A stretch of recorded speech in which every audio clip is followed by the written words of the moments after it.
Good evening. Due to the COVID-19 emergency, tonight's Committee of Adjustment hearing is being held by video conference and live streaming video on the town's live stream webpage at oakville.ca. This is a hearing to consider applications for minor variance and consents held under the authority of the Planning Act. Please keep in mind the intent of this process is to review the application that is before the committee, listen to the evidence, and then make a decision. This process is not intended to be used to resolve any concerns or disputes that may exist between the town, individuals, or organizations.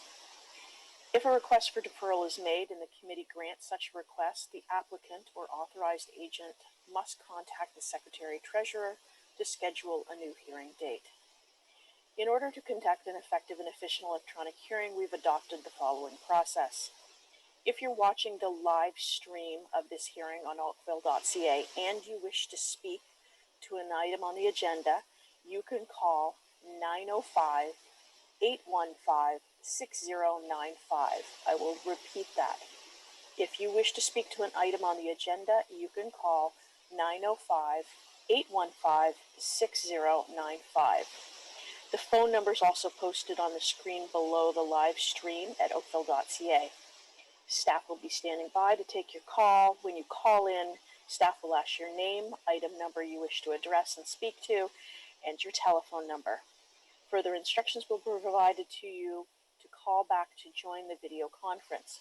When the chair of the committee polls for interested parties, the Secretary-Treasurer will unmute you when it's your time to speak. The applicant or agent will be given the opportunity to briefly explain to the committee the basis of the application and answer any questions that may arise. A maximum of 5 minutes will be provided for a presentation. You will need to state your full name and address for the record. Any submissions beyond the 5 minutes will be at the discretion of the committee. All delegations must also state their full name and address for the record. A maximum of 5 minutes will be provided to make the presentation. All remarks and questions are to be directed to our chair, Mr. Telawski, this evening. Any submissions beyond the 5 minutes will be at the discretion of the committee. An applicant or agent will then be provided with a further 5 minutes to respond to the comments made by any interested parties and answer questions from the committee members.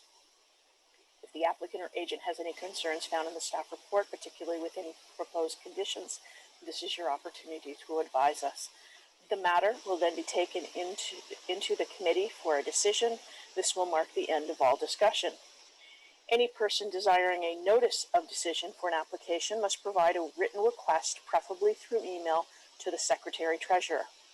Please note that you must make a written request in order to be included on the list that is used by the local planning appeal tribunal for the giving of any subsequent notices of any appeal. Written notice of the committee's decision will be mailed no later than 10 days for minor variance and 15 days for consents to the applicant and or agent and any other person who filed a written request for such notice. If you do not agree with the committee's decision, you may appeal this to the local planning appeal tribunal. The last day to appeal the decision to the local planning appeal tribunal will be noted on the decision. Thank you, and I'll now turn it over to our chair for this evening, Mr. Telawski. Thank you, Ms. Murray. My apologies, a little rain had a big impact on traffic tonight. I will note that Chair McHale sends her regrets this evening. Do we have any declarations of pecuniary interest tonight? I see none. Madam Secretary-Treasurer, do we have any requests for deferrals or withdrawals applications? Mr. Chair, there is no request for deferrals as far as I can see. Okay, thank you. We have no consent applications tonight, so we'll move to the Committee of Adjustment agenda, starting with CAB A07821 at 2300 Falling Green Drive. And again, if you'd like to speak to this application, The number to call is 905-815-6095.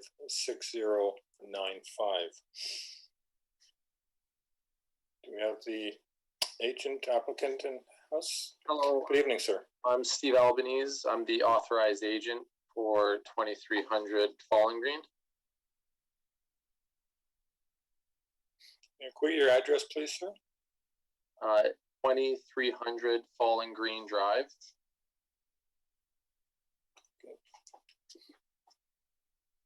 Thank you. Sir, if you could provide us with a brief presentation. Yeah, so it's a proposed sunroom on the rear of the dwelling. The setback for the property line, the rear yard setback is 7 meters, and we've proposed a 5.96 meter setback.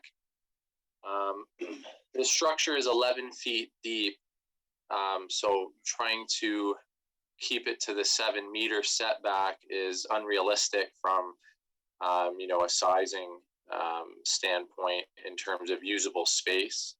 The alternative was a accessory structure detached from the house, which would have allowed us to actually go farther towards the rear property line and a little larger. My client was pretty adamant about having it attached to the house as making it more usable space throughout inclement weather, things of that nature. We had submitted and there were some negative comments. We worked through them. We had made some changes to the sizing, the roof, the overall height, and then from there, the building department or planning, had favorable comments and thought it was in line with the neighborhood and existing conditions on the lot and adjacent lots. So with that being said, we thought we came to a common ground where we weren't obstructing views or having negative impacts on the abutting neighbors. At the same time, my client being able to get something close to what the original design was. So that's all I have to say. Okay, thank you. I see Ms. Murray has a question. Yes, through you, Chair, to address our applicant. Our committee notes indicate to permit a minimum rear yard shall be part of the variance of 5.94, and our applicant has noted 5.96. My apologies. If 5.94 is on the application, then that was the intended setback. Okay, thank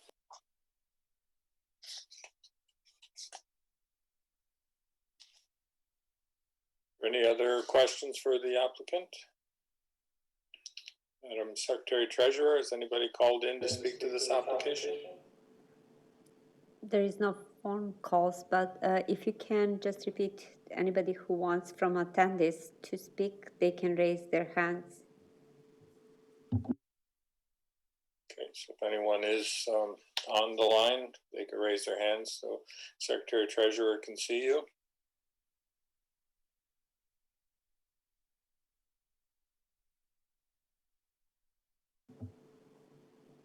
There is nobody. Nobody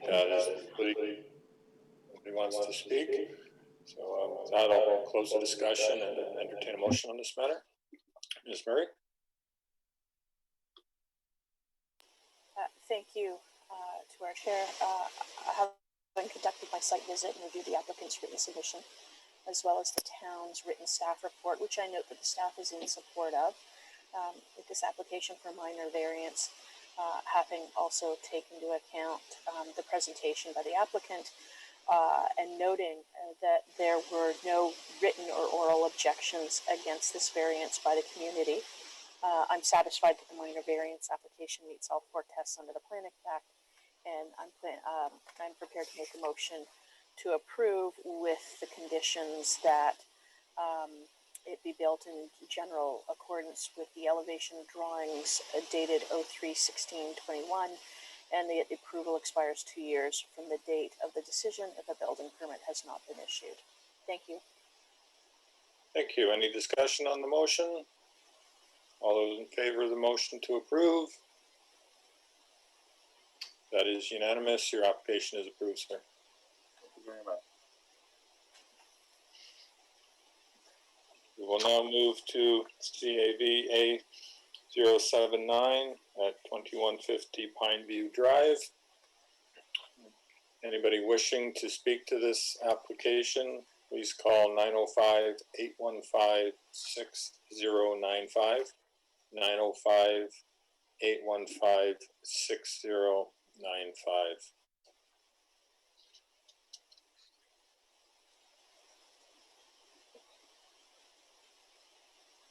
Can't see the applicant on my screen, but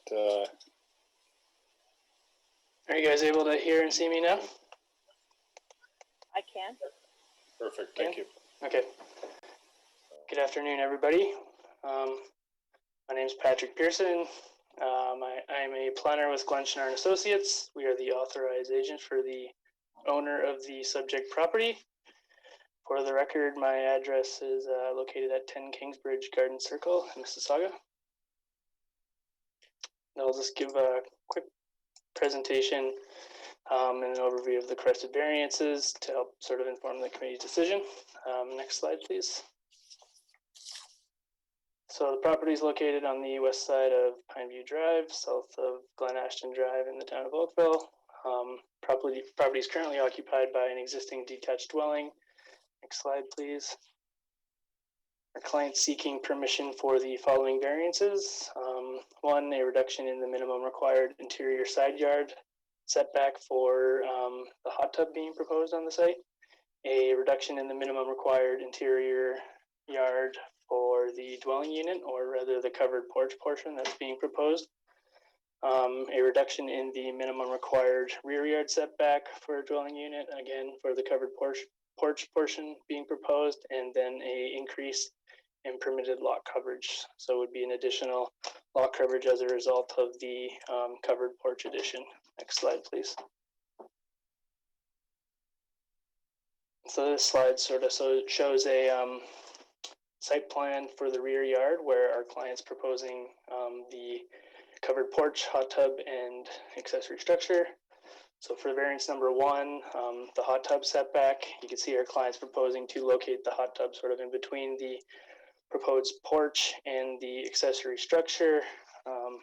The existing RL5 zone permits a setback of 1.5 meters, whereas our client's proposing 1.2 meters. So the proposed location of the hot tub is further away, as you can see on the plan, from the accessory structure, which is permitted in the zoning bylaw. And the location of the hot tub is also our opinion that it will likely provide adequate drainage along the property line. So variance number two is the interior side yard for the proposed porch. So you can see on the plan that the proposed porch is sort of located off the southeast corner of the existing dwelling unit. Our client's proposing an interior side yard setback from this proposed porch to the lot line of 0.61 meters. The bylaw currently permits 1.2 meters.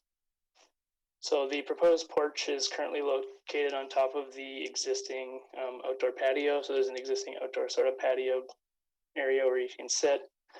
The covered porch will function very similar to the existing patio. However, it's intended to sort of provide more usable space for sort of unfavorable weather conditions, whether it be rain or maybe intense sun, just provide some coverage during those times. Access to the front yard will be provided through the interior side yard to the north of the property on the other side of the existing dwelling. And the proposed porch that is being proposed is not fully enclosed, so it's mainly open the one sort of wall of the porch is enclosed with wooden slats on the portion of the property that faces the adjacent neighbor. The third variance that we're seeking is a rear yard lot line reduction. So our client's proposing currently a 6.85 meter rear yard setback from the proposed porch to the lot line, where the zoning bylaw currently permits 7.5 meters. The rear yard being proposed will still provide adequate amount of amenity space in the rear yard. The porch doesn't, encroach any further than the existing patio. We don't expect there's any privacy issues based on the fact that it's a single story ground level porch and there's a fence that circulates the entire rear of the property. And the fourth variance we are seeking is, as I mentioned earlier, there's a lot coverage. So the proposed porch is considered to be part of the existing dwelling unit. So the existing dwelling unit and the porch have a combined lot coverage of 39%. The existing RL5 zone permits 35%. And as noted earlier, it's the proposed porch additions generally consistent with the size of the existing stone patio. As a result, the scale and usable space on the property is not really increasing. It's more just being altered so the owner can use it in a wider range of weather conditions. Next slide, please. This is my apologies. This slide shouldn't have been included. It's the elevations of the accessory structure, but that's not included. There's no variances associated with the accessory structure, but we could skip that slide. That's what they look like if anyone's interested. This slide shows the elevations of the existing dwelling and the proposed porch. So as mentioned earlier, you can see that it's not opened on all sides. It has the one side facing the south lot line that has wooden slats, and that provides an additional layer of privacy between this property and the adjacent property. And it also provides a level of, aesthetically pleasing exterior finishes.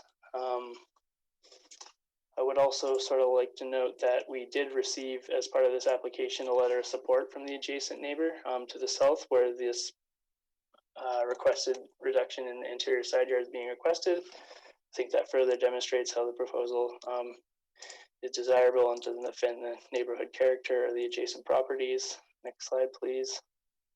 And I guess just lastly, I would like to note for the committee that we did receive comments today from the fire department. We received them at around 12:30.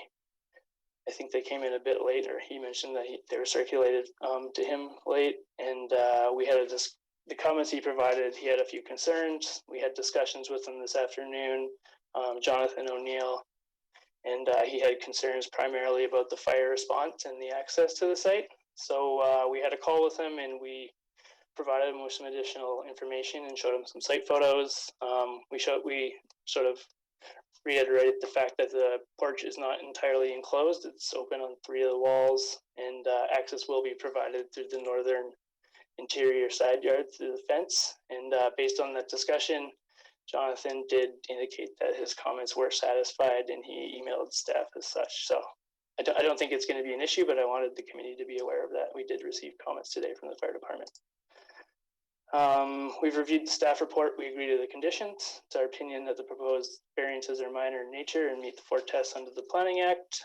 So we respectfully request the committee approves this application. And if there are any questions, I'm happy to answer them. Thank you. Thank you. As thorough a presentation as Mr. Capper would have done. You could tell him next time. And I can confirm that the committee did receive second correspondence from the fire department withdrawing their initial concerns. And 905-815-609, if you'd like to speak to this application. I'm Secretary Treasurer. Has anybody called in to this point? There is no phone calls, Mr. Chair. Okay. Thank you. Committee members, you've heard the application, a letter of support from the most impacted neighbor. Ready to entertain a motion unless there's any further questions. Mr. Flemington. Thank you, Mr. Chair. Having reviewed the applicant's submission, as well as the town's written staff report, which I do note is in support of the application. Also, having listened to the comments presented by the applicant's agent this evening, noting that there were no questions or submissions from the public, noting that there was no written or oral objections. I do note that there was a letter submitted in support of the application. I am looking to move a motion in support of the application as applied for, finding that it does meet all four tests of the Planning Act and subject to the two conditions. That the addition and hot tub be constructed in general accordance with the submitted site plan and elevation drawings, number 4, dated 04/26/21. And then the second condition, that the approval expires 2 years from the date of the decision if a permit has not been issued for the proposed construction. Thank you. Is there any discussion on that motion? All those in favor of the motion to approve? That is unanimous. Your application is approved. Thank you, everybody. Have a good night. We will now move to application CAV A080 at 459 Canterbury Crescent. If you would like to speak to this application, the number again, 905-815-6095, 905-815-6095. The applicant, please give us your name and address. Yes, hi, my name is Mark Lilly, and I am at 322 Garden View Drive in Burlington. And I'm representing the owner at 459 Canterbury Crescent. Thank you, Mr. Lilly. And I'll note they don't necessarily have the neighborhood on your side at this point in time. So here's your opportunity to present the application. Sure, thank you very much. So basically, we have an existing side split house that currently has a 2-car garage on the north end. We're going to be converting that garage space into living space, and we are going to be proposing a 2-car garage to the north of that. Currently, there is an existing driveway that comes from the street up to the existing garage, and you turn into the garage from the north side. The 2 variances that we are looking at tonight are regarding the rear yard setback and the front yard setback of the garage. You'll see those highlighted in yellow on the drawing. We are in a kind of unique situation because we are on a corner lot, and so the orientation of all the zoning requirements is not from Canterbury Crescent, but it's instead been rotated towards Constance Drive. So it seems that if we were any other house on the street, our rear yard would actually be the side yard like everyone else, and we would have a side yard setback of about 1.2 meters. So at 2.12 meters, what we are showing is actually more than other houses on the street would be allowed. But again, because we are on the corner lot, it's rotating our zoning requirements. As you can see from the floor plan, we are actually setting the garage back approximately a foot from the front of the existing garage, so that we can maintain the same line as much as possible for the existing frontage, which is currently at 4.46 meters. And our new frontage is 4.38. So we're about 8 centimeter difference between what is currently existing. It should be noted that we actually did redesign the garage.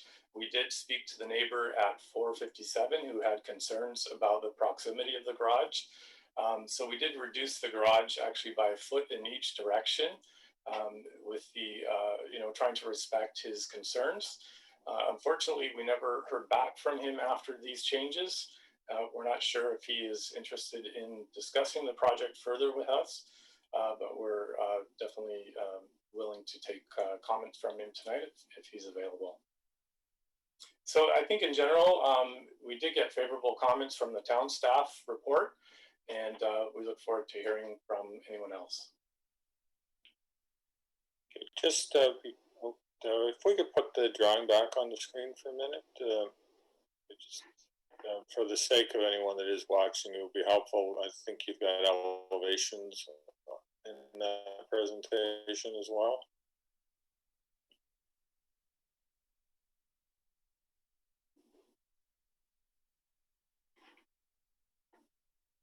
And I see Ms. Murray has a question as well. Through you, Mr. Chair, wondering what's going to happen to the tree that is currently immediately adjacent to the driveway. Thank you. Yeah, so the existing tree that's there, we haven't received any reports from the town yet regarding from forestry regarding the requirements for that, but whatever requirements they do request from us, we'll certainly take care of that. At the moment, it looks like the drip line of the tree would be almost at the corner of the garage, so we're anticipating that we should still be outside the drip line edge.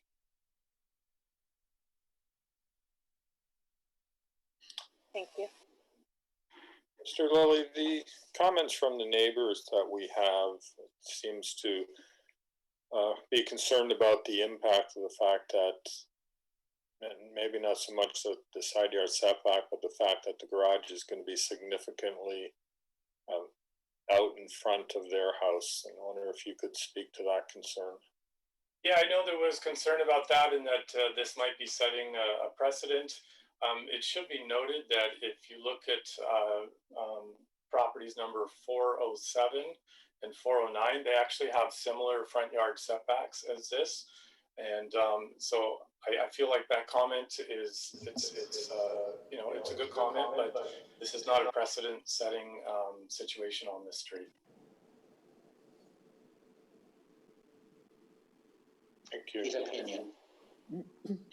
Any members, any questions for the applicant? Let's see any. Give the number again. I think we have some people that wish to speak, but anyone else? 905-815-6095. Madam Secretary Treasurer, do we have anyone wanting to speak to this application? Mr. Chair, we do have Marianne Flowers, and it's actually as a panelist. I just need to ask to unmute yourself and be able to speak. Hello? Hello, can you hear me? Yes. Can you hear me now? Yes, please proceed. Thank you very much. And thank you very much to the committee for giving me the opportunity to respond and put my comments in on this proposal. I do, as you saw from my email, have some very strong objections to it. We did discuss this with the neighbour, as the presenter indicated, and he indicated a very small adjustment, which we indicated back at the time verbally really wasn't a significant amount and didn't change our feelings. The front, currently the way the front of Marion Flowers of 457 Canterbury Crescent for the record. Currently the front of the sideline, the front of 457, the way it is set nearly 20 feet forward of 457 and every other house on this side of the street. Currently, the spacing between the garage on 459 and our garage on 457 is the same amount of spacing that you see in every other house along the street. I did send a couple of photos in to the committee that I hope they may have seen, where I drew the current front line of the houses, and also I drew on approximately where that garage is going to stand with relationship to our house. It's going to be fully in our vision the minute we step out of the house. It's going to totally change our view, and in our view, I do apologize. I've not done these committee meetings before. In our view, it is exceptionally close. You take that lot line, they would like that lot line changed from being 7.5 meters to 2.1 meters. That, of course, doesn't take into account the overhang, which with a mansard roof, another 2.5 feet, is going to make that house look a lot closer, that garage look a lot closer to our house. And it's still approximately 20 feet in front of the baseline of our house. It's totally out of keeping with the rest of the lines of the houses on the street. I appreciate what the presenter said about the other two houses. We looked at them. They are corner lots. They do have sufficient space between them and the house next door. And so the fact that it is that far forward doesn't look as obvious because the spacing takes that difference away. It's going to set a precedent whether or not the presenter agrees or not. And we did make a suggestion to the owner that he should push the garage back into what is in reality his back garden. He was unwilling, however, to do that and wanted to push it towards our side. I'm very happy to answer any questions on this one. I would like very much to ask you to take into consideration our concerns, our thoughts. The value of our property will be impacted, we believe strongly, by the visual, the front visual of this garage so close and so far forward from our house. But I'm happy to answer any questions that any member of the committee might want to put to us. Thank you very much for that presentation. Committee Thank you members, for listening to me. do you have any questions for the neighbor?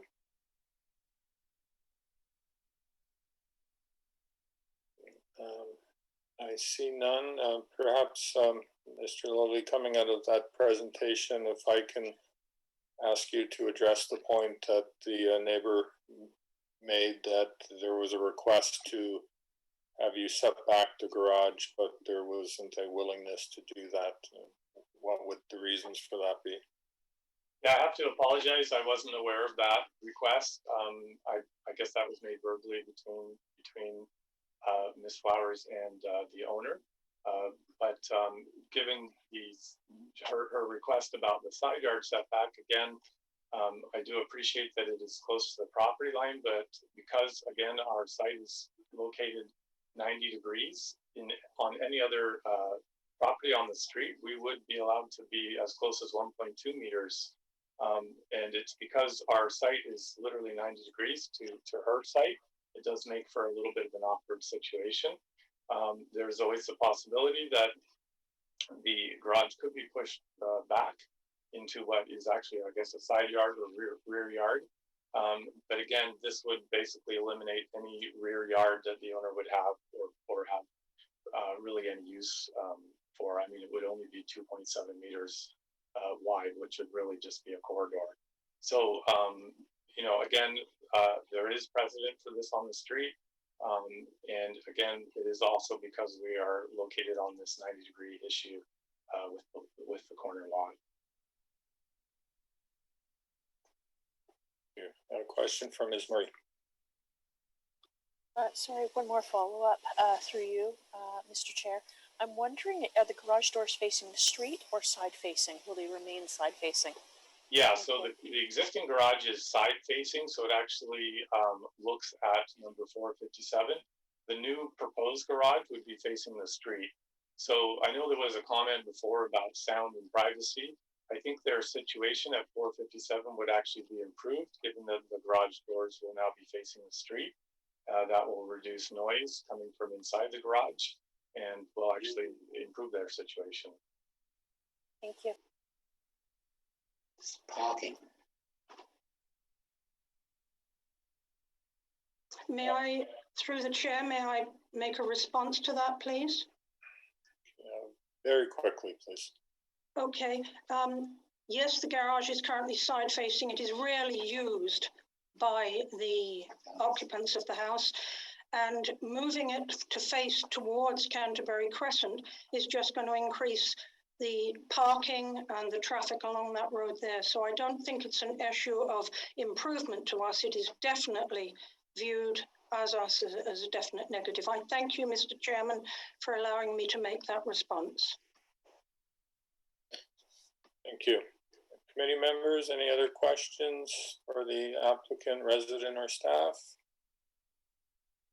Any, Madam Secretary Treasurer, is anyone else called in to speak to this application? Mr. Chair, I don't see anybody else who wants to speak. They need to raise their hands if they want to be promoted.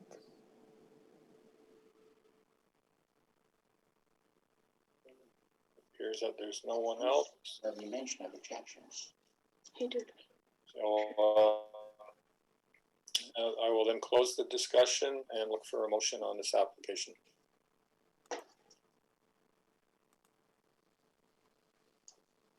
Mr. Hardcastle.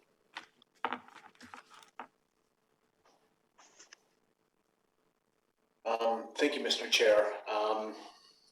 The subject site is a corner lot configuration, which has been the point of focus for both the agent for the owner as well as for the neighbors, and the orientation of the building within that lot and the defined yards.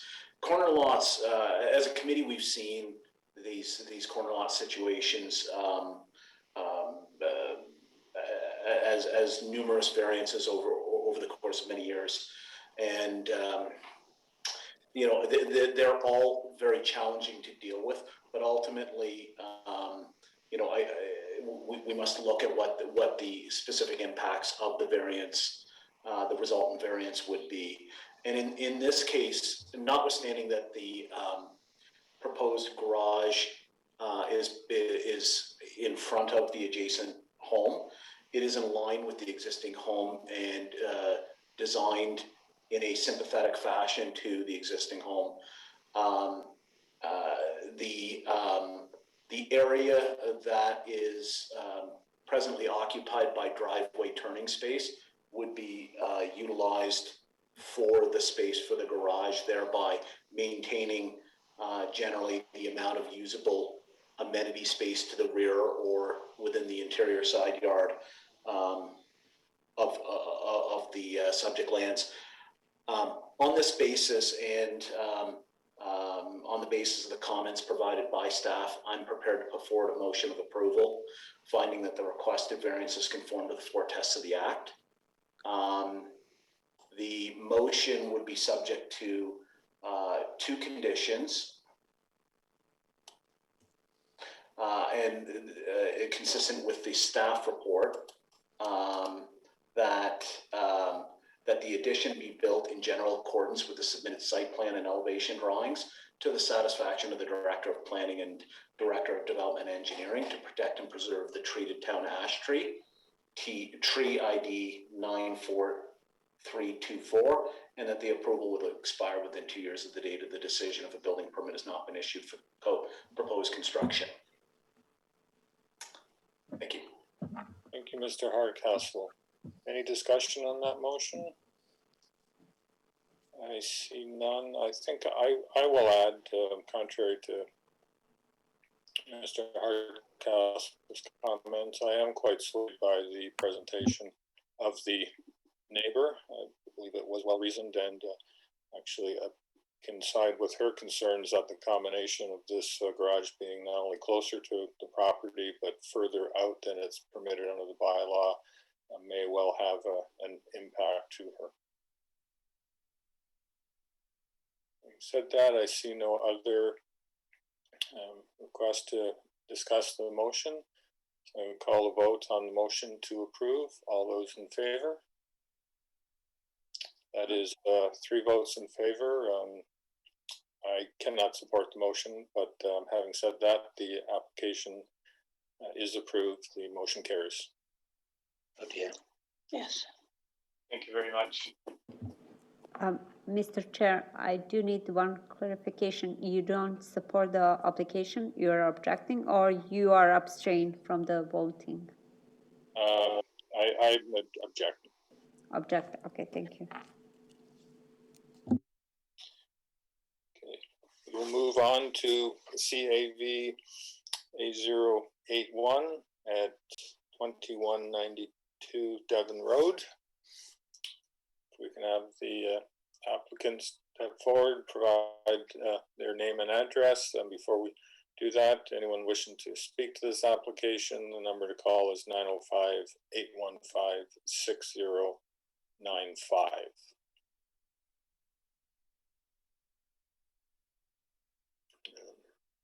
Is it Ms. Gibson to speak to this? Mr. Eater. Mr. Heater. My apologies. Good evening, Mr. Chairman, committee members. Jason Heater on behalf of my clients at 2192 Devon Road. My address, 20 Gilmore Road in Puslinch.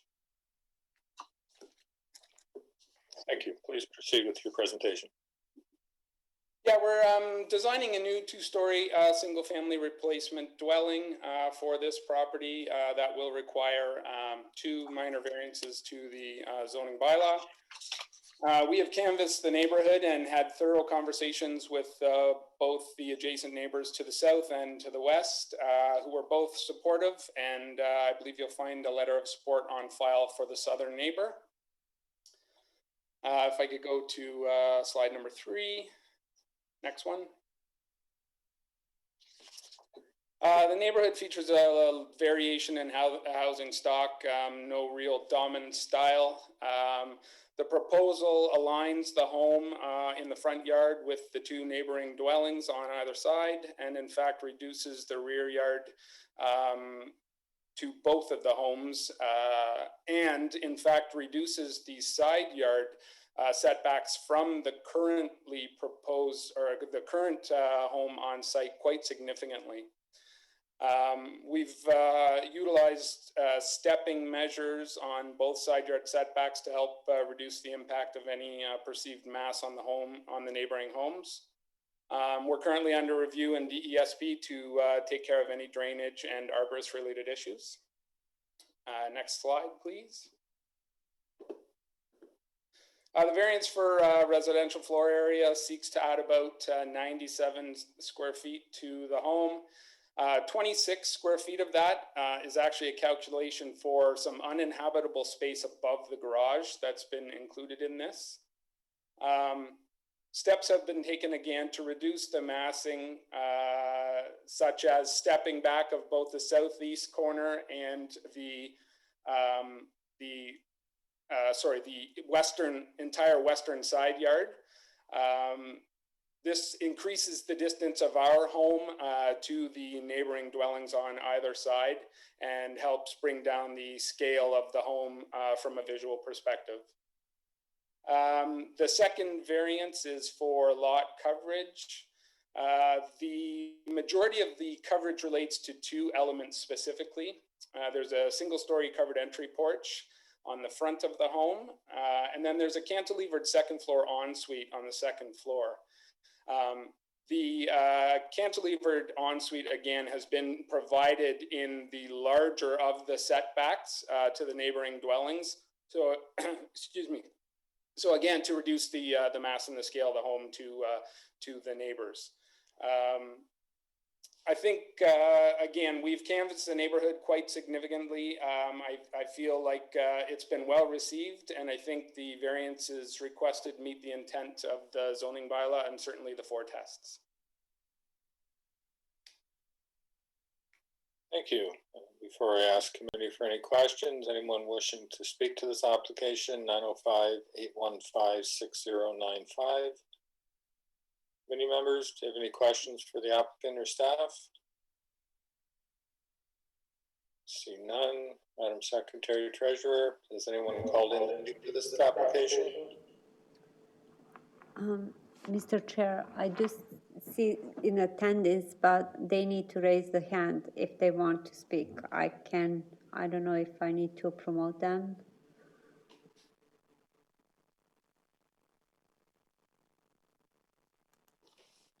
Is anybody online that wishes to speak? If they can turn their camera on and raise their hands so the Secretary Treasurer can see you. Doesn't appear like anyone.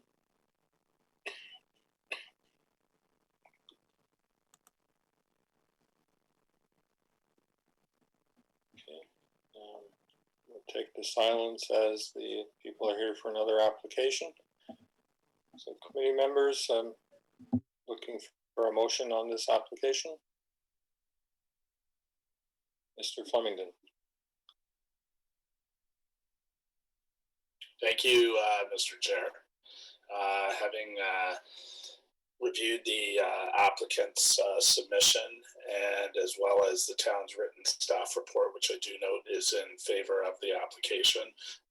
Also, having taken into account this evening the comments presented by the applicant's agent, noting that there were no written or oral objections to the application from the public, I am prepared to move a motion in support of the application as applied for, with the following conditions: that the dwelling be built in general accordance with the submitted site plan and elevations drawing, reference 1 dated 04/28/21, and that the approval expires 2 years from the date of the decision if a building permit has not been issued for the proposed construction. And sorry, I did want to note that there was one support from 2182 Adair Crescent. Thank you, Mr. Flemington. Any discussion on the motion to approve? Seeing none, all those in favor? That is unanimous. Your application is approved. I appreciate your time. Thank you all. Thank you. Application CAVA 082 at 1189 Tisdale Street. Anyone wishing to speak to this application, you can please call 905-815-6095. Again, 905-815-6095. I see the agent is online. If we could get your name and address for the record, please. Hi everyone, authorized agent Susanna Maximovich at 128 Palliser Court, Oakville, Ontario, L6K2H for the authorization for the subject property. Okay, thank you. And if you could please take us through your presentation. Absolutely. So if we can go to the front elevation, please. I think it's right. The second next page. Sorry, east elevation. Yeah, right there. So my understanding of this particular issue with respect to minor variance is that the foundation excavation, they hit a water table and it really caused them to increase the top or foundation by 0.31 meters due to the depth limitations they had. Therefore, the net increase of the building now is 8 inches, just over 8 inches in height. And that's not the entire roof. It's really those, when you're looking at this, the east elevation, it's really those two peaks, and the rest of the roof is actually under the required height. As I mentioned, the majority of the roof is below the maximum height, and my understanding is that this is not. It's not too visible from the street, and it doesn't interfere with the integrity from the street. And the comments we've received, both from the town and Halton region, are favorable in nature. The house, as it stands right now, is still under construction, and it's been fully closed in. Thank you. Committee members, any questions on the presentation? Mr. Hardcastle. Thank you, Mr. Chair. This is for the agent. So you indicated that because through construction you found a higher than expected water table, that there were modifications made to the basement. So was the floor raised as well as the height of the walls raised? Honestly, I don't know the answer to that question. So you can't speak to whether the finished floor elevation went up? No. Okay. And were efforts undertaken at that point in time to consult with staff or to understand what the implications of that change would be? That much I know. I know that they were, and unfortunately, so for this, I'm not sure it matters.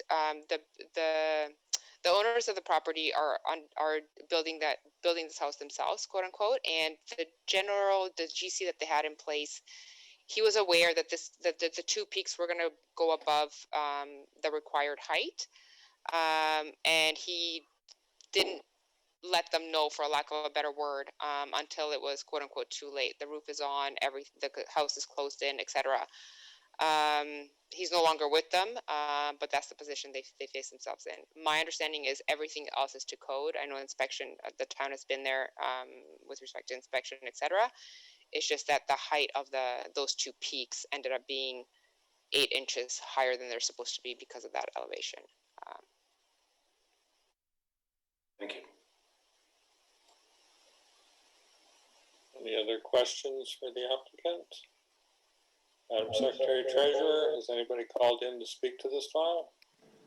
Mr. Chair, I do have Mr. Russell Robertson, and he needs to unmute himself if he wants to speak. And also Brenda Batman, she was as attendees, but I don't know what's happened. She's now disappeared. And she's going to be promoted as a panelist. Yeah, she's going to phone in. Okay, so if we could start with Mr. Robertson then.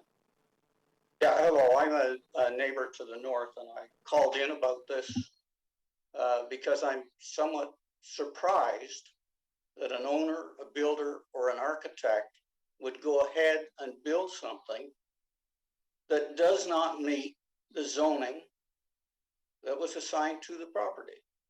And my question is there any penalty from the town to the owner, the architect, the designer, or the builder for not doing what they were supposed to do?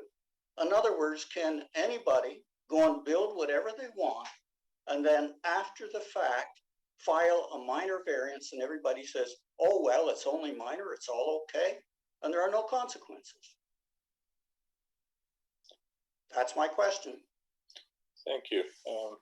I can address part of it, and I can ask staff if they're able to address the penalty question. But with respect to the committee, we do see from time to time applications coming in after the fact, after the building's been constructed, and sometimes things aren't done to plan, sometimes mistakes are made.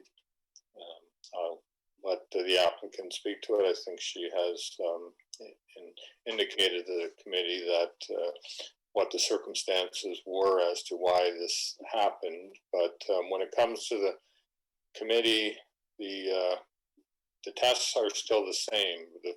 It doesn't matter whether the building's been constructed not in accordance, or they're coming and asking before they construct it. The tests are the same, and the committee will always look at a situation like this as, had this come to the committee before it had been built, what would the decision have been? And the decision, whether it's built or not built, should always be the same. But as to Mr. Hassan or Ms. Buckerfield, if I can't answer the question that the applicant or the resident is asking as to whether there's penalties in circumstances like this. I'm not sure if you can, but assist if you can. Yeah, through you, Mr. Chair, thank you for this question. So in this situation, part of the penalty is having to come to the Committee of Adjustment. And as the chairman has noted, you're being evaluated on the 4 tests of the minor variance, and there's a risk that they are not approved. So that's a risk that anyone who builds outside of the zoning bylaw is taking on. There's also the potential for bylaw enforcement and stop work fines that could be happening. So there are measures in place. I can't speak to exactly the details of what those fines are at this time, but at this point in our purview is the fact that they have to be coming in and requesting approval through this process. And if they're not approved, then there'll be the repercussion of them having to make modifications. Thank you. Okay, thank you. And I'll just give the applicant a chance to respond if she has anything to add to the questions being asked. Yeah, nothing necessarily. Totally understand your concern. You know, it was a situation they're in. Unfortunate situation that the owners are in. Having said that, my understanding is that again, the variance is minor. I totally again hear your concern of post fact. We are where we are today, but the variance is so minor. You know, and the dwelling is keeping in character with the neighborhood. So it's really those two small peaks that are not much visible from the street, that are 8 inches higher than they were intended to be from the original plan, due to the circumstances. So I mean, my apologies. I hear you. I don't disagree with what you're saying, but to everybody's point, you know, I think the consequences that they're facing right now is going through this process with the risk of not being approved. Thank you. Ms. Murray, you had a question? Yes, through you, Mr. Chair, it's been indicated that part of the penalty is having come before the committee. Could we have town staff please quote the cost of coming to committee for the application of the minor variance to give an indication of the magnitude of that penalty for Mr. Robertson? Thank you. Hi, through you, Mr. Chair. I just wanted to make sure I have the actual amount. So I'm just going to quickly look that up. One moment, please. The application for minor variance is $3,734. Thank you very much. You're welcome. Thank you. Any other questions for Mr. Robertson? Yeah, on the application, the zoning bylaw says the maximum permitted height shall be 9 meters. The variance request is to permit a maximum height of 9.21 meters. I appreciate that I'm not very metric, but that sounds like 2/3 of a meter to me, which sounds like 2 feet, which is considerably different from 8 inches. And I fully appreciate that you can argue all you want that this is a minor variance and it should just go ahead. But if that's what the town is going to do and doesn't have penalties, any designer that wants to will fill out more or less what they're going to do, and then they'll twist it a little bit, perhaps by 8 inches, perhaps by 2 feet, perhaps by 3 or 4 feet. And I realize the committee is not responsible for this and is ducking the responsibility, but frankly, the council in the town of Oakville should be making it very, very clear to everybody that you build within what you are allowed to build, and if you don't, you are going to be denied, the building will be modified, or you'll pay a substantial fine, so that we don't have this sort of free-for-all happening. Okay, thank you, Mr. Robertson. I will take exception to your comment that the committee is ducking responsibility. The committee is here for this exact purpose, that when the bylaw is not being adhered to determine whether or not it's a minor variance or not. So we are taking a responsibility that's been given to us fully. Ms. Murray? Yes, thank you, Madam Chair. Point of clarification, 0.21 meters is exactly equal to 8.268 inches. Thank you. Thank you, Ms. Murray. Ms. Secretary Treasurer, does Ms. Bateman wish to speak to this application as well? She's Hi, yes. Sorry, are you there? Yeah, you can Yes, speak. thank you. If Hi. we could get your name and address, please. Hi, yeah, it's Brenda Bateman, and I live at 1192 Bridge. I'm directly behind this house. I had written in, I was more concerned about the process because I received the letter about 2 weeks ago that, to even see what the home and the site was going to look like. I understand they're also putting in a pool, which, we didn't know. as far as the height, it's fine with us. We back right onto their whole backyard, and I mean, we don't have any objection if that helps with this at all. The pool, I'm just concerned about having it too close to the property and killing. We have a huge hedge in our backyard, and they've already cut it back, and I'm just concerned that if they put the pool too close to the lot line, then I'll have an issue. But I mean, in terms of the aesthetics of the house, it's beautiful. I have no issue, and I just want that to be on the record. Okay, thank you very much. Okay, thank you. I got disconnected, so thank you for your time. That's fine. I will note that there is no variance associated with the pool, and it will have to be constructed in accordance with its development engineering site plan approval. Okay, thank you. Thank you. Committee members, any questions from Ms. Bateman? I see none.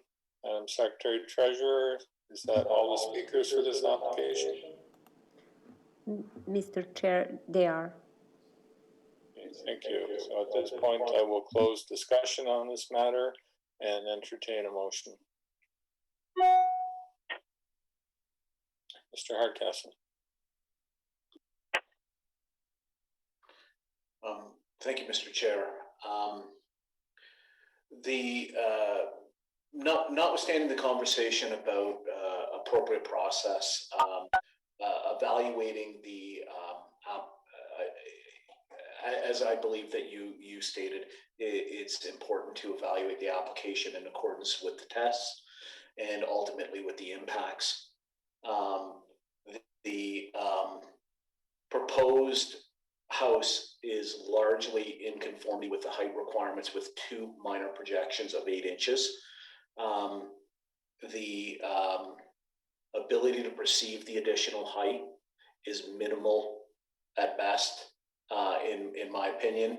I concur with the staff findings of the report, and as such, I'll put forward a motion of approval, subject to 2 standard conditions, those being that the dwelling be built in general accordance with the submitted site plan dated 2021-05-01, and the elevation drawings revision 2 dated 21-04-30, and that the approval expires within 2 years of the date of the decision if a permit has not been issued for the. I would note that there were members of the public present to give presentations with respect to this matter, as well as there were letters. Sorry, I've lost track of the numbers of letters that were received. There's one letter of opposition, and one letter requesting to participate.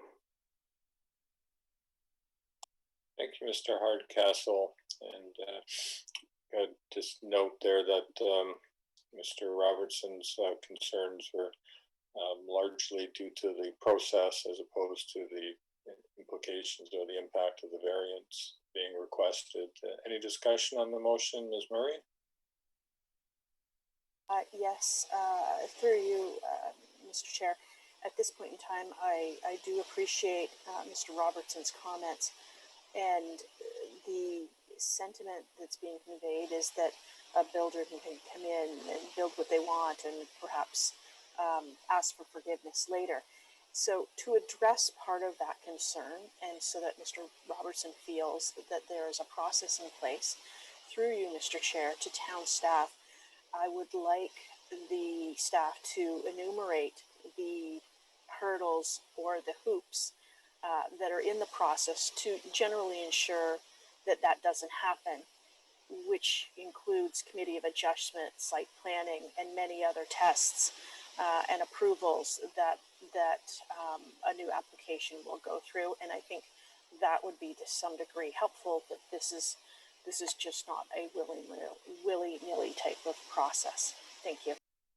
Well, thank you, Ms. Murray, but we are in, discussion has been closed and we are in the middle of a motion, so I don't believe, well intended, I don't believe that would be appropriate discussion in the middle of a motion, Mr. Hardcastle, but I can speak from past experience with the town, as most of all would hope they do, act reasonably when violations are identified.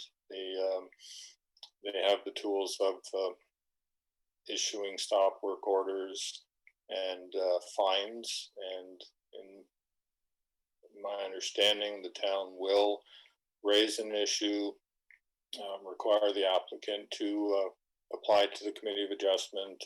If the applicant, defies the town or continues to work through a stop work order, they will lay charges or issue fines. But they go through a process, and this applicant is following the standard process, as far as I can tell, that the town requires when an issue is identified.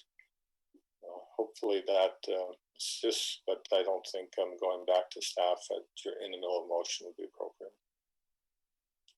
Any other discussion on the motion?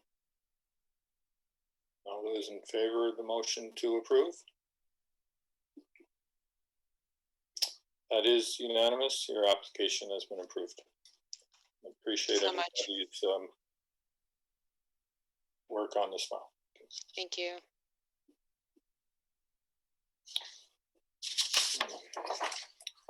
Application CAV A083 at 283 Balsam Drive. Anyone wishing to speak to this application, the number is 905-815-6095. We have Mr. Outright here today. If we get your name and address for the record, please. Yes, thank you, Mr. Chair. My name is Bill Outred. My address is 2140 Winston Park Drive in Oakville. We are the agents for the owners of this subject property. Maybe I'll just give a brief presentation. I do know that planning has no issues, and I don't believe there's anybody opposed to the variances, but we'll just briefly go over it. We are planning the construction of a new single-family detached dwelling on a lot of record. There has been no previous house on this lot of record. It basically is a lot that has stood with separate ownership to the lot to the immediate north, and they are planning on developing on it now. This is an interesting property in that the homes obviously on Balsam are larger homes, set back quite a bit from the street. So because this was a lot of record, the actual front yard setback requirement is 10.5 meters. And, with the rear yard requirement being 5.5 meters back, you could imagine that to meet the bylaw requirements, the house would be quite a bit further forward on the street than the two neighboring houses. So what we're requesting for variance number 1 is a dwelling depth in this instance of, I apologize, 25.6. I apologize. Let me step back to the front yard setback. Front yard setback of 25.6 meters, whereas, of course, the setback requirement for the maximum front yard is required to be 10.5 plus 5.5 in this instance. So we are actually 15.10 meters over the 10.5 requirement, 25.6 in total. This aligns the house perfectly with the houses to the north and the south. So once again, planning has no issue because it's in accordance with proper planning, basically providing a setback that is in line with the two homes to north and south. The second variance is dwelling depth. The 20-meter requirement is typically necessary. We are requesting 29.9 here. The house itself meets the depth requirements for the 20-meter depth for the second story portion, plus the what's allowable on the first story. The reason for the variance is specifically to account for the front and the rear covered patios on the home. So in total, let's say a depth of 29.9 meters. And once again, with the builds on Balsam, it basically is in line with the massing and character of the other homes newer homes that have been built on Balsam. There are no other variances we are requesting. We're in line with coverage, floor area, height. It's all in accordance with the bylaw requirements. There is a cabana being planned at the back of the property, but it is in accordance with the bylaws, and there will be a future pool in between the house and the cabana. So once again, I believe the two variances we are requesting are minor in accordance with the 4 tests, and I'd be happy to answer any questions. Thank you. Committee members, any questions for the applicant? Madam Secretary Treasurer, has anybody called in 905-815-6095 to speak to this application? No, nobody calls. Thank you. Looking for a motion on this application. Mr. Flemington. Thank you, Mr. Chair.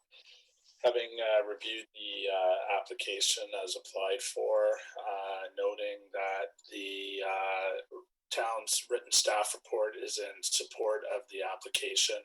Also, having taken into account the presentation this evening by the applicant's agent, noting that there were no questions or submissions from the public. There was no written or oral objections to the application. I am prepared to move a motion that the application be approved as applied for, finding that it's minor in nature and meets the test of the Planning Act. I do want to note 2 conditions. The dwelling be built in general accordance with the submitted site plan. Reference 8 dated 05-1321 and elevation drawings reference 3 dated 03-25-21, and our other standard condition that the approval expires 2 years from the date of the decision if a building permit has not been issued for the proposed construction. Mr. Flemington, any discussion on that motion? All those in favor of the motion to approve? That is unanimous. Your application is approved. Great, thank you. Have a good day. You too.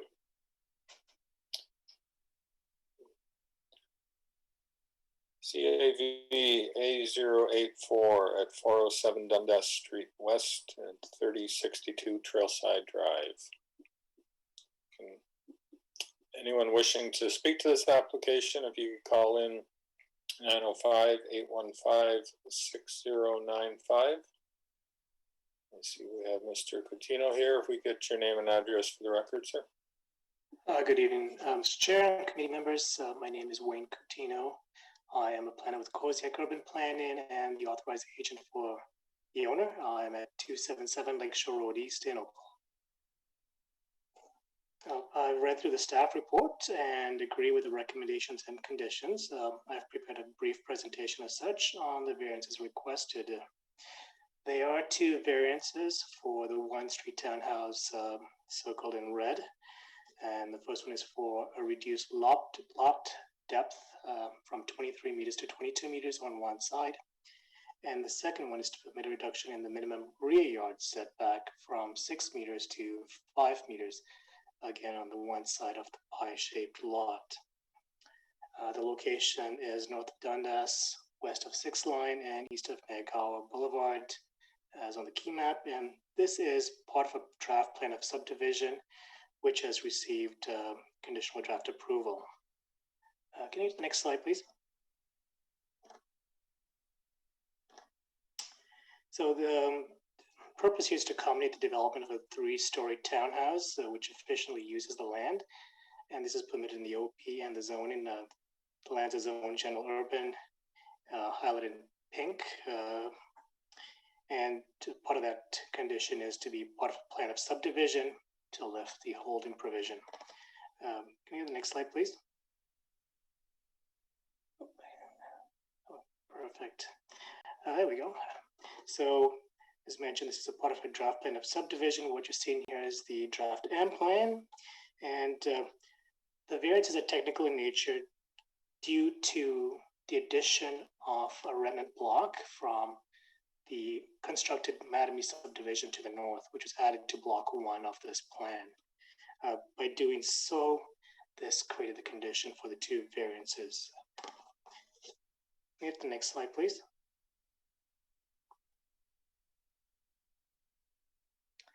This slide shows building A, which is block 1 of the previous slide. And as you can see, that there are no impacts for the abutting neighbors. To the rear of the lot, there's a stormwater management pond and with municipal access on one side.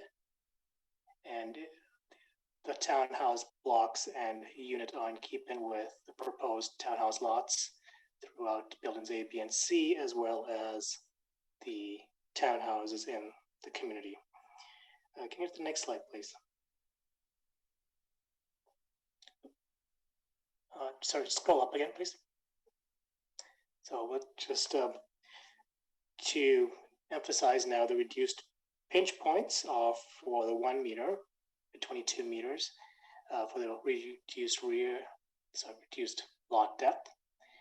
And this is adequately met the intent of the zoning bylaw through the extra large side yard, as well as due to the pie-shaped lot, we have 26.47 meters of lot depth on the other side. The second variance, again, meets the intent of the zoning bylaw, even though it's at a pinch point of 5 meters, where 6 meters is required. Due to the end unit, we have adequate space for rear yard, with the lot increases in size to 8.11 meters. And the next slide. And show you what the unit looks like. Actually, 3-story townhouse, and in my opinion, I think we'll stop at this slide here. This does meet the test, the 4-part test of the minor variance, which is consistent with the staff report. I'm happy to answer any questions from members of the public or the committee. Thank you. Committee, any questions for the applicant? Madam Secretary Treasurer, has anybody called in to speak to this application? Mr. Chair, there is no phone calls. Thank you. At this point, I'm ready to entertain a motion on the application. Ms. Murray. Thank you, Mr. Chair. Having conducted my site visit and reviewed the applicant's written submission, as well as the town staff's written report, which I note is in support of the application, having taken into account the presentation and having been influenced by the presentation, appreciating that this is a unique pie-shaped configuration of the lot, which necessitates the variances, I'm prepared to make a motion to approve the application with the following conditions: that the townhouse dwelling be built in general accordance with the submitted site plan revision 2, dated May 20th, 2021, and that the approval expires 2 years from the date of a decision if a building permit has not been issued. Thank you, Mr. Chair. Thank you. Any discussion on the motion? All those in favor of the motion to approve? That is unanimous. Your application is approved, sir. Thank you, Chair and Committee. Have a good night. You too. Moving on to CAV A085 at 2024 Melbrook Road. Anybody wishing to speak to this application, please call 905-815-6095, 905-815-6095. See, we have Ms. B here for the applicant. If we could just get your name and address for the record, please. I think you're muted. I'm sorry. Okay, let me start again. Good evening, Mr. Chair and members of the committee. My name is Emily Villa, and I'm from the Office of John Wilmot Architect Inc., and I'm representing the owners Raza Hassan and Sadaf Kazmi. On to page 1, as you can see, we are proposing a 2-story new family dwelling with the following 3 variances. Number 1, it is the garage area. and it's a request to increase the floor area of the proposed private garage from 56 square meters to it's 61.8 square meters, whereas the permitted maximum is 56 square meters. What we did is the proposed configuration to achieve that 3-car garage is internal, and we have as well a double car garage door, and therefore we feel that there's no adverse impact to the streetscape.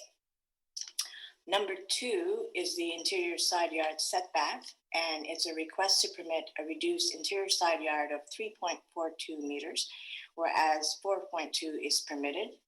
And as you can see in the drawing here, that the reduced side yard setback is in a small portion at the front of the dwelling, and that the remainder of the dwelling meets or exceeds the required setback.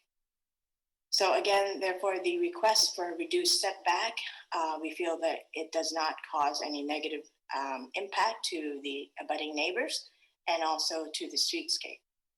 Number 3 is the maximum front yard setback, and we are proposing an increased maximum front yard setback from 18.5 meters to 20.34 meters. And it is measured where we complied with the westerly side yard setback of 4.24 and achieving a percentage of 54.68, the percentage for the main wall proportionality. And if you could please go to page 4. Yes, in page 4, this is diagrammatical. As you can see, we're at the point of 20.24 maximum front yard. The red line shows the main wall proportionality and the blue of the ground floor and the blue on the second floor, exceeding the 50%. And again, as you can see, at that corner there, at the front corner on the westerly side yard, that's achieving the 4.24 meters side yard setback. And another to note is that we couldn't get any further forward towards the front because we did not want to impact the large tree at the front. If you turn to page 5, please.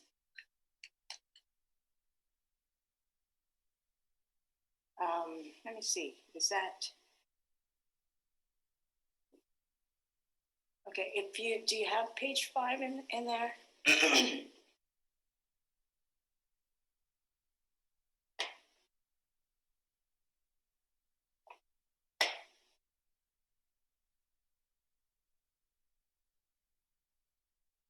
Oh, okay, that's fine. It's generally to say that our client had canvassed the neighborhood, and that there were 5 neighbors that they had canvassed, and it's the surrounding neighbors to either side of the neighbors of the property, I should say, and 2 at the front, and 1 it's 251 Woodland Drive, and we had no letters from the neighbors, but they had no concerns and no objections to the variances. So what we feel is that the variances are minor in nature and appropriate for the development of the site, and that there are no negative impacts to the abutting properties or the streetscape.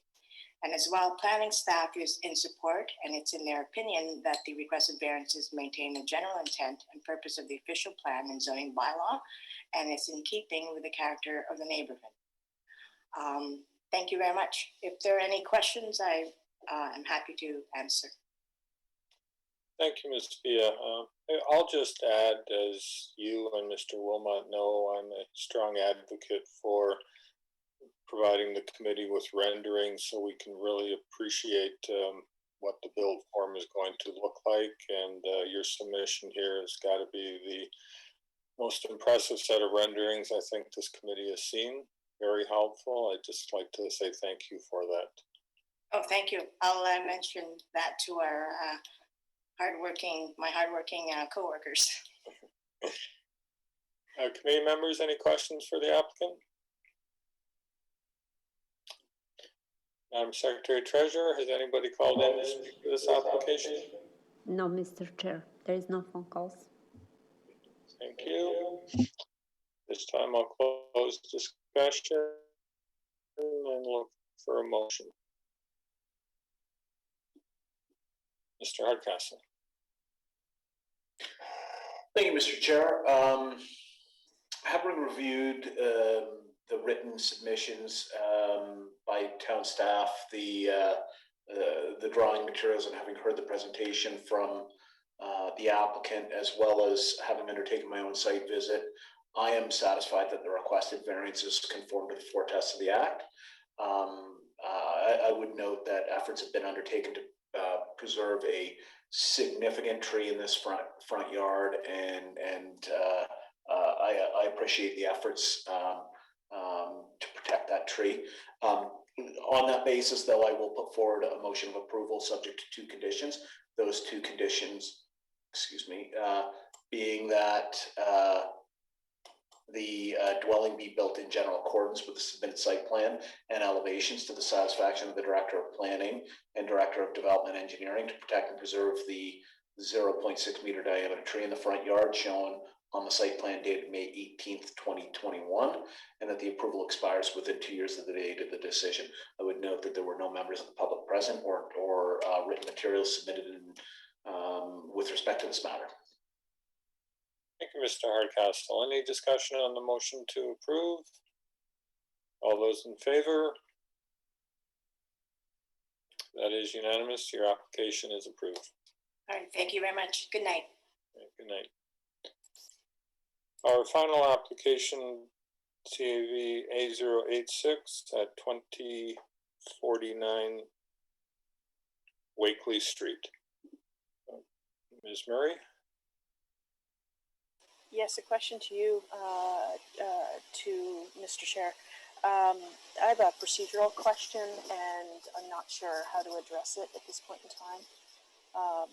It's with regards to a motion for potential deferral due to non-posting signs. And I'm not sure where that leaves it or when that should be brought up procedurally. Well, I would think that if the application is to be deferred, we should deal with that issue as opposed to hearing it at this point in time. Ms. Murray, you're indicating that you did not see the sign posted appropriately upon your site visit? Upon my site visit, actually, which was today, I have photo evidence that was relayed to the Secretary Treasurer of the committee. The signs were not posted appropriately, and therefore I don't think that those from the public realm, whether it be at the street or neighbors, would have not respecting the letter that they would have received, would have gotten notice. And this is I don't know if you can see that, but that is not a correct posting of the signs. One is on the ground and the other is leaning against the house. So I would like to make a motion that this be deferred, and that the public be given appropriate notice along with their letters by having the signs posted for the appropriate variances, and that this come back to committee. So I'm making a motion to defer. Thank you, Mr. Chair. Mr. Chair, can I say something? Yes, please. I emailed to Judy today in regards to the sign. They sent, when they had required to post the sign and send the picture, the signs were corrected, posted. However, today she addressed and I forwarded to the agent, and the agent is now available. She actually sent me again pictures that they reposted correctly the sign today. So she can address more in regards to this. Okay, thank you, Madam Chair, or Secretary Treasurer.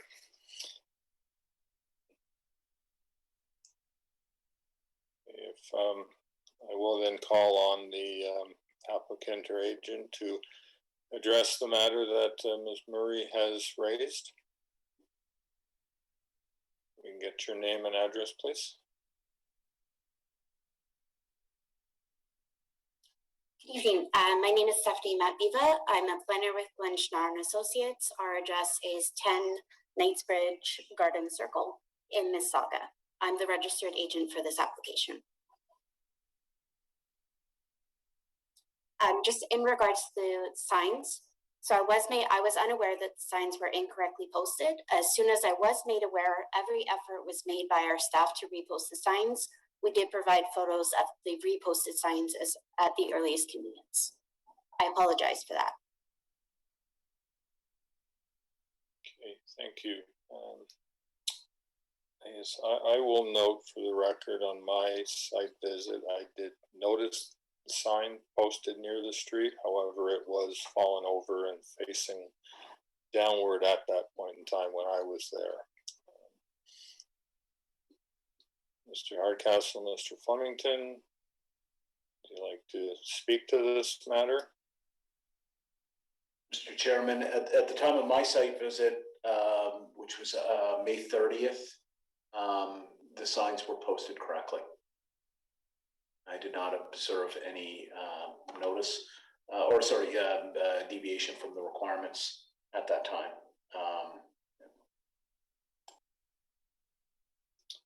Thank you. Mr. Flemington, do you have anything to add? No. Okay, thank you. So Madam Secretary Treasurer, there is a requirement once the signs are posted to email a picture to yourself. Was that done? And in the information you were provided, was the sign at the time posted correctly? Mr. Chair, yes, the sign that they sent to me picture from the first posting was correct post, but after that, what was happened, I don't know. Thank you, Mr. Hardcastle. Perhaps we could have the town planner speak to what the act requirements are for public notification with respect to, or the secretary treasurer for that matter, speak to what the technical requirements, the act requirements are for public notification.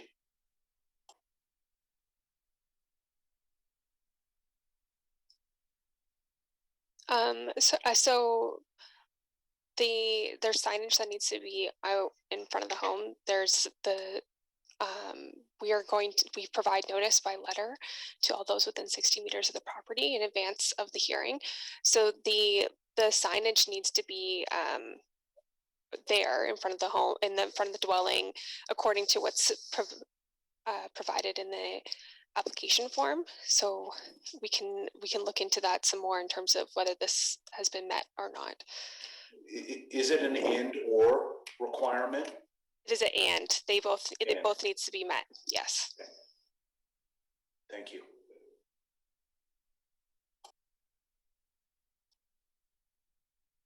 Madam Secretary Treasurer, that was directed to you as well. Do you have anything to add? The letter that explained how to post the sign was attached to the signs, and there is a highlighted area where the sign has to be posted and all the time maintained. And the posting letter was signed and returned to us with pictures, and I can confirm that they posted correctly. But what was happened after, I can confirm what was happened with the signs. Okay, thank you. Ms. Murray, to you, the picture you held up to the screen, if I saw it correctly, when you were there, the sign was moved and leaning against the dwelling, is that correct? Yes, Mr. Chair, that's correct, and the other sign was on the ground. Okay, so committee, the question at hand is whether sufficient notice was given due to the varying degrees of signage on the property for the term prior to the hearing. I think from Mr. Hardcastle's observations, my observations, the sign was posted. It's not a question whether the sign was posted or not. The sign was posted. A sign was posted towards the property line as is required. It did come down at some point in time. And the options here are to defer the application if the committee feels that notice as required. Again, I'm relying on the advice of staff that it's not just the mailing, but the signage as well is required. Has the committee needs to decide whether the partial signage being appropriately posted is sufficient notice, or whether the item should be deferred. I think at this point we'll close the discussion. The motion on, okay, we'll just go back to Ms. Murray before I do that. Yes, thank you, Mr. Chair. I think that if the signs were posted initially, and we have a picture of that, I do appreciate that. I think the key here is that there is it's the duty to maintain the posting of those signs, and clearly that was not the case when two of the committee members went and did their site inspection, and so that I think that's quite key. Thank you. Right, thank you. Speaking to the requirement of the continuity of the notice. With that, I'm going to close the discussion. There is a motion for deferral of this application due to insufficient notice, and I'll call a vote on that motion at this point in time to defer the application. All those in favor of the motion?